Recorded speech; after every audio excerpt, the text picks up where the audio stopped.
Peripheral artery disease is a common condition that causes pain or weakness in the legs or arms, but there are treatments available to help those affected by this disease. This morning on Ask a Specialist, we'll talk about what you need to know with Dr. Tanner Kim, vascular surgeon at the Queens Medical Center, West Oahu. Dr. Kim, good morning. Thanks for joining us today. Good morning. Thank you for the opportunity to speak today. Can you talk more about this disease? What is peripheral artery disease? Yes. So peripheral artery disease is a disease of the arteries. The arteries are blood vessels that bring oxygen and nutrients from the heart to various areas of the body, as opposed to the veins, which return blood back to the heart. Peripheral artery disease occurs when there's gradual narrowing and blockages in the arteries, decreasing blood to areas that are downstream.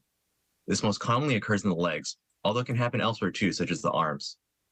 It's a chronic process, so it happens over a period of years and decades, and it's associated with conditions including diabetes, smoking, and kidney disease, which are quite common here in Hawaii. If it takes years to kind of form, does that mean it's more, more common in kupuna?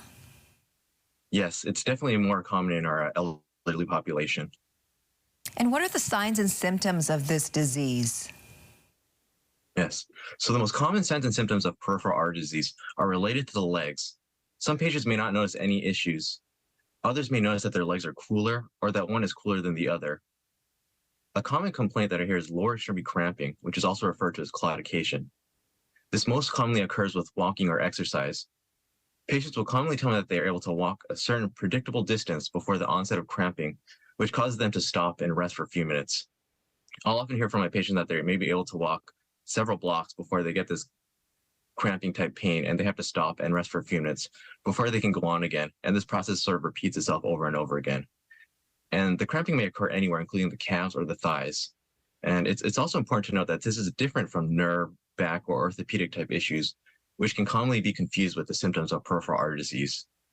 And patients with more severe symptoms may notice pain in their feet, most commonly at night, or may have open wounds or sores that do not heal well. And what are some treatment options for this disease? So the treatment is largely dependent on the symptoms and severity a patient may have. An important thing to note first is that blockages in the arteries of the leg may be a sign that there's disease elsewhere in the body, including arteries that supply the heart and the brain.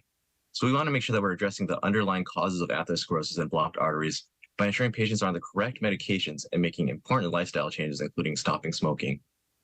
Smoking is probably the biggest change that people can make to limit the blockages in their legs from getting worse and to improve their overall cardiovascular health. Another important treatment that I discuss with my patients is walking, which is great exercise for patients with leg blockages, and one of the first things we try in patients with peripheral artery disease. If patients have more severe disease or they don't do well with conservative therapy alone, then we start to think about surgery. And there's two main forms of surgery that we think about. The first is endovascular procedures, which is a minimally invasive option.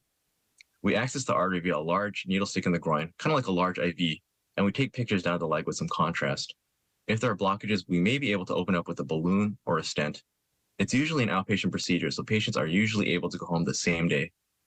For more severe disease, we then think about more traditional open surgery.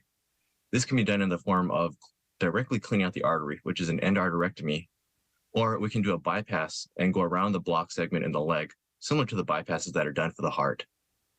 All right, and to learn more about Queens Surgical Services Department, you can visit www.queens.org. Click on Services, then click on Surgical Services. Dr. Kim with Queens, thank you so much for joining us today. Thank you.